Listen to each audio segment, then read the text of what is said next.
Hi, I have a dual question for you.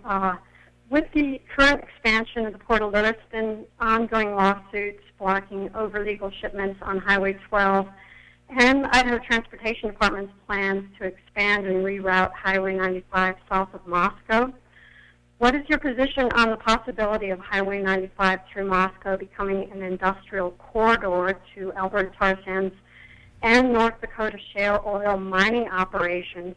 And which Highway 95 rerouting alternative do you prefer? Okay, and that will go to John Weber first. Well, I will answer if I had a choice or if I had a say in the route. I would prefer the northern route. The southern route. It's an east-west. Yeah, northern route. I'm sorry. I would prefer the east route. The west route is too close to the state of Washington. Lots of big problems there. The center route would require a tremendous amount of moving of the earth, and then we would still end up with the same problem that we've got, 6 miles of turning, twisting road. So I would, in answer to that question, I would prefer the route to the east. As far as dealing with the transportation of things going up and down, I think we've already addressed that as far as the megaloads. And as long as they're legal, they're going to go on. Okay, that was John Weber, and now Art Bettge. I'd like to tackle the part about will US 95 become a major mobility corridor for heavy industrial use, and I really don't see that happening. Although barge traffic can make it up to Lewiston just fine with extraordinarily large loads, we still have the problem of getting past Moscow to the north through Benoit County and on to the 4 lanes further north, and that doesn't seem to be a project that's on anyone's radar at the moment. Further, I would think that given the difficulties the large oil companies have had moving large loads through Lewiston and further east, I would think that they would be about ready to start getting their manufacturing of these huge cargoes done in North Dakota or something, or even Alberta, and avoid transshipping them from South Korea at all. Relative to the highway south of town, I just wish the ITD would figure out where in the heck they're going to put that road and take the heat for wherever it winds up. And that was Art Bettge, phone number 892-9200. We're winding down, so it might be your last or almost last chance to get a phone call in for these particular 2 candidates for Moscow City Council on this program. And I'll take a question from my list, and this will go to Art Bettge first. Talk a little bit about the role of the Paradise Path Task Force. From what I understand, they're on 1-year probation after there was consideration of dissolving the task force and putting those responsibilities that it has now in the hands of one of 2 city commissions. Yeah, I was at that city council meeting when that was considered. And personally, I'm very much in favor of renaming the Paradise Path Task Force into Non-Motorized Vehicular Transportation Commission or some such. Because if the task force is rolled off into Transportation Commission or other, I fear that the non-motorized transportation aspect will be subsumed to the automobile.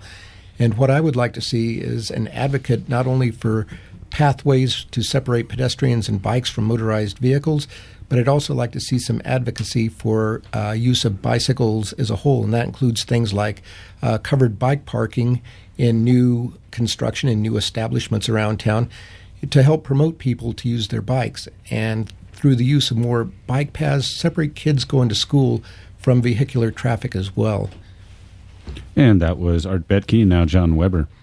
I, on the other hand, think that moving the pathway group in with the Transportation Committee makes good sense. We're still talking transportation. They could be a subcommittee, and I think they could still fulfill their mission by being a subcommittee And as far as the separating I'm all for separating as much as you can the kids from motorized transportation. I am not so sure that I am in favor of forcing people to put covered bike parking areas in new developments unless they choose to. All right. KRFP Moscow 892-9200. That was John Weber. And the next question will go to John Weber. As long as we're talking about city commissions, what happened with the Farmers Market Advisory Committee? It was essentially dissolved, and in its place, the city created a Farmers Market Commission, and that was on the advice of a consultant who said that maybe the advisory committee was a little bit too much weighted in favor of the vendors at the farmers market, and the Farmers Market Commission, of course, includes representatives of consumers or just regular folks in the city, and also local businesses who might be downtown or affected by the farmers market. So the question is, what do you think of the creation of the Farmers Market Commission? And that'll go to John Weber first. I think that we've got two issues here. The actual vendors that come to the farmers market and how much of an input they should have, and then the fact that the farmers market has become a social and meeting place, social event and a meeting place for the people of Moscow and the surrounding community. And with both of those things, they're almost at odds with each other as far as the vendors trying to bring in products, and then people trying to buy the products, and at the same time have a nice, pleasant day in downtown Moscow. I think that dissolving it and reducing the amount of input, especially that the out-of-town vendors have, I think that's a good idea. And that was John Weber. Now Art Bettge. Yeah, the farmers market is a strange chimera that originally started as a place for local farmers and local growers to sell their produce. It's expanded since to arts and crafts, restaurants, food, all manner of other things. And I think the creation of the Farmers Market Commission, as it were, is a good idea in involving these other groups that are also there in addition to the food vendors.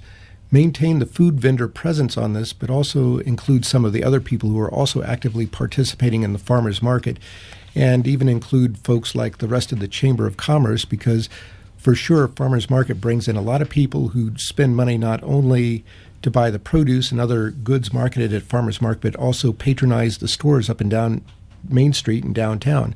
It needs to be a bigger, more holistic approach than just merely the farmers themselves in this particular case.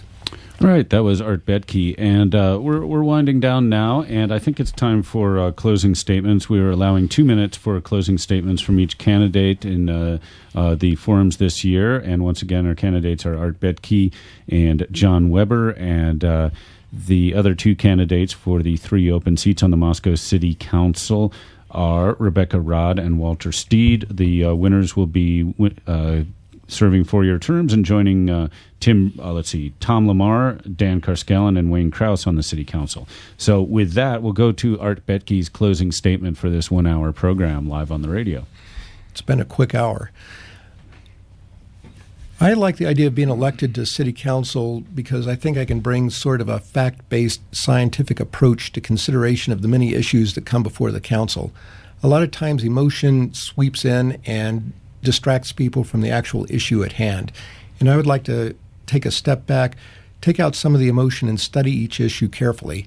I've been known to change my mind on the fly in planning and zoning over some issues that I came in feeling certain that I knew what the outcome should be, but I was convinced from listening to testimony by other people that, hey, there's a lot more ideas out here that I had not considered and hadn't thought about, and I've changed my mind on some issues.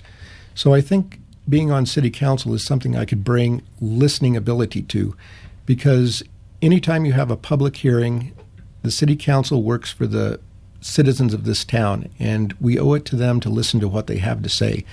We're not running the thing. The citizens are. We're just their conduit. And we owe each and every citizen who comes to a public hearing a fair and attentive time at the microphone, as it were, so they can tell us what's on their mind and help us inform our decisions better. And so just changing the basic tone of city council at times, providing the citizens better input, listening, getting to a rational, fact-based decision on each of the issues that come before us, paying attention to what the citizen commissions bring to us, I think could provide Moscow a much, much better, richer environment with results that are better considered by having the whole number of different threads that can be brought together at the same time to create a better network for all of us. And that was Art Bettge. And now, John Weber, your 2-minute closing statement. I think what I bring to the council is time perspective.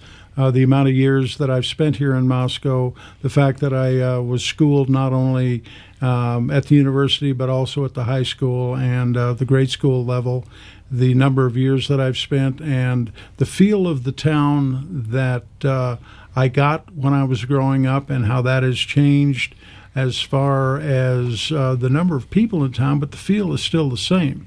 I want to keep it that way. I want to be able to pay for it, and I want to be able to pay for it not in raising taxes necessarily, but by increasing the business, increasing the diversity of the businesses that come to town and welcome them. And I think that as far as dealing with people, I think when I was on the council before, we increased a lot of the opportunities for people to have their opinions be noted, listened to, and considered. And I think at this point we're doing a pretty good job with that. And I would hope that by bringing my time perspective and my increase in the idea of bringing new business to Moscow, I think that we have the chance of continuing to keep Moscow the great place that it is to live and work and recreate and enjoy the finer things that living in Moscow brings to all of us. And that was John Weber. Thank you very much, gentlemen, for being part of our candidates forums on the radio.